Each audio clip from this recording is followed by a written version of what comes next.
I applied the iconic boost on Eternal Light and then I refined it and it didn't lose the iconic boost. One of our viewers told me that, yo idiot, just go back to Blacksmith, go to iconic, click on info and go down to number 4. What's going on my beautiful governors, welcome to a new Rise of Kingdoms video. Today we will talk about the iconic boost, but specifically we will discuss iconic boost order, the best order to use your iconic crystals. If you guys didn't know, iconic boost gives different attributes for different type of equipment. For example, chest piece gives base defense, weapons gives base attack, or I don't know, like boots gives base health. And that's why we need to take a look at the best equipment pieces to use your iconic boost before others. First of all, let me show you my iconic boosts. It's on my weapon, Shield of the Eternal Empire, and on my Eternal Light. The reason why I applied my iconic boost on these equipment pieces is I wanted to see the extra boost for special talented equipment, and the second thing is I wanted to test if I refine an equipment that is already boosted with iconic crystal loses its iconic buff after refined or not. And that's why I did that and actually made a video on it. I applied the iconic boost on Eternal Light and then I refined it and it didn't lose the iconic boost. One of our viewers told me that, yo idiot, just go back to Blacksmith, go to iconic, click on info and go down to number 4. It says after being refined, equipment gains a special talent and its iconic attributes are increased by 30%. So Lilith actually told us that you don't lose your iconic even if you refine your equipment after the iconic boost. I mean, I think I was too lazy to click on this and read all of that, so I decided to give it a shot. I decided to risk it, but yeah, I was an idiot. You were correct. I'm sorry. This was the reason why I used my iconic boost on these two equipment pieces. But now let's talk about the best pieces, the first pieces you need to use your iconic boost. I think first one should be obvious. I know some people say that just go for accessories first before everything else. Just go for them because they give troop-based health, plus they are universal. For example, I cannot use this Hammer of the Sun and Moon for my cavalry march, but I can always use my Ring of Doom on my cavalry, my archers, my infantry. That's a fair point. That's a good idea to go for accessories first. But in my opinion, the items you should go for first should be the ones with special talent, because as you guys can see here, you've seen it with the shield. When you apply your iconic boost to a special talented equipment, it gets an extra +1 base attribute. So normally it gives me +3, but with a special talent it gives me +4. So to get the absolute best value from the iconic before everything else, I think you should apply your iconic boost to the equipment that you have with special talent, because it is so hard to get a special talent on legendaries, and if you are lucky enough to get it, just go ahead and use your iconic boost on that equipment piece. That's my first advice. Go for the equipment that is special talented. After that, you can just go for your accessories. Because of the reasons that I've explained, it gives you troop-based health and it is the most premium stat in Rise of Kingdoms. Plus, as you can see, this iconic gives infantry defense. This one gives cavalry attack, or this one gives cavalry-based health, but your accessories actually gives troop-based health. So they are not giving you infantry attributes, archer attributes, or cavalry. They are just giving you extra universal attributes. Troop-based health +3. I think it's amazing. These two, my Horn of Fury and Ring of Doom, will be my next iconics after Ash of the Dawn, because as I said, first I will go for the items that are special talented and then I will go for my accessories. What to do after that is quite tricky, and I want you to watch this carefully. Right now here on your screen there should be 3 different equipment sets for 3 different troop types: infantry, cavalry and archers. These are the absolute best endgame equipment pieces, equipment sets in my opinion. You might change 1 or 2 pieces. For example, you may want to change your KVK infantry weapon with a set weapon, you know, Shield of the Eternal Empire, but it won't change the end result. What you want to do, you want to select your troop type. For example, I'm an infantry main. I will have a few cav and archer marchers, yeah, for sure, but my main focus on infantry. So what I need to do is take a look at the infantry set and see the highest increased stat. For example, in the infantry set, there is only one item that gives something other than defense, and it is the weapon. It gives you attack.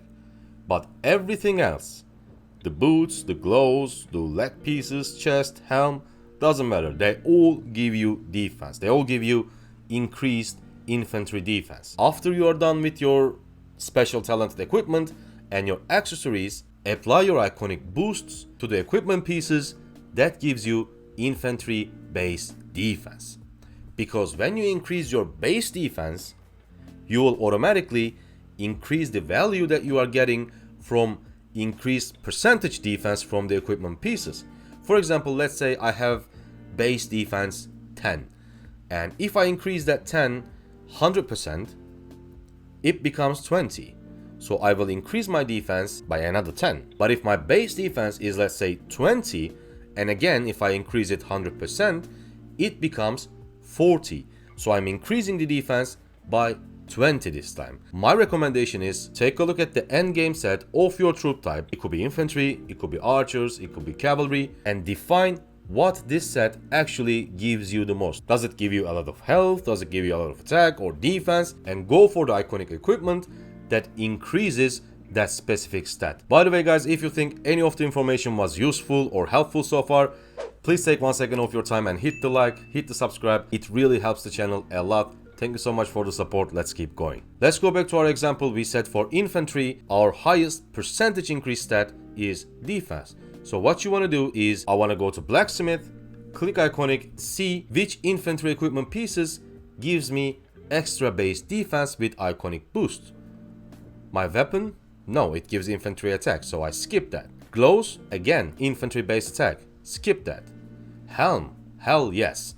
Infantry extra base defense. So this should be one of my priorities. My boots? It gives you health. No. My hope cloak? Yes, again, it gives me extra base defense. So what I need to do is apply my iconic to my hope cloak and my gold helm of the Eternal Empire. But of course, you don't need to have these items already. You can just plan for future. Shield's return, infantry base health. Health is amazing, but our goal with the iconic boost is upgrading the stat. Your final set, your endgame set, gives you the most increased percentage. For example, Helm of the Conqueror, I want to craft this, and it gives me base defense, so I should save one of my iconics for this item. We already looked at Hope Cloak, we already looked at this. Let's take a look at Eternal Knight. Infantry base health, so this should be again second priority. So for this example, what we need to do is use your iconic on your helm, use your iconic on your chest, and then go for the boots and leg pieces because they give you health instead of attack. And then lastly, if you still have iconic boosts and gold and all that good stuff, you should go for your weapon and then for your gloves. Let's do the same thing for cavalry real quick to make it even more understandable. So this is the best endgame cavalry set in my opinion. And let's take a look at the equipment pieces. Your weapon gives you attack. Your helm, your KVK helm, gives you defense. So now it's attack and defense. Your gloves gives you health. Your legs gives you health. Your boots gives you health. So this time, instead of using your iconic boost on the defense equipments, I mean the equipment that gives you base defense for infantry, this time we are going to go for the items that gives us health over attack over defense. Weapon, it doesn't give us health. Helm, it gives us base defense, so it's not a priority.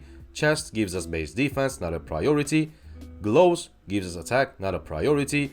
But now we are going to craft, we are going to use the iconic boost on our Ash of the Dawn because it gives us extra base health, which is the highest increased percentage stat in endgame cavalry set. And for the boots, of course, again, it gives us base health. So what I'm going to do for my Attila and Takeda, I'm going to use my iconic on Ash of the Dawn, and plus my Ash of the Dawn is already special talented, so this will double the value.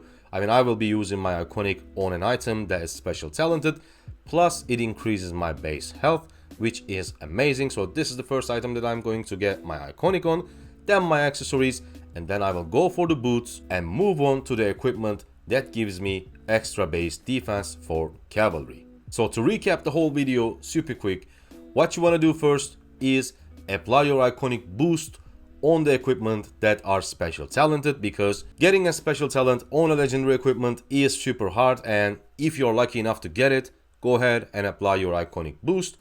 And after that, what you need to go is your accessories, because they give troop attributes, not infantry, not cavalry. It gives you universal troop base health. So after your special talented equipment, your second target is your accessories, because they are universal and amazing and all that. And your third aim for your iconic boost is focusing on the stats which contains the highest amount of increased percentage on your endgame set. I have shared those endgame sets for infantry, archery and cavalry on the previous part, so if you directly skip to this part, please go back and watch that part, because it's really important to understand why are we targeting some specific items with our iconic boost. But of course, these equipment also requires some really nice marches, really good commanders. So if you guys wonder what are the best low investment commanders in Rise of Kingdoms, you can watch this video. We've talked about every single legendary commander and their low investments. You don't want to miss that. I see you guys on that video.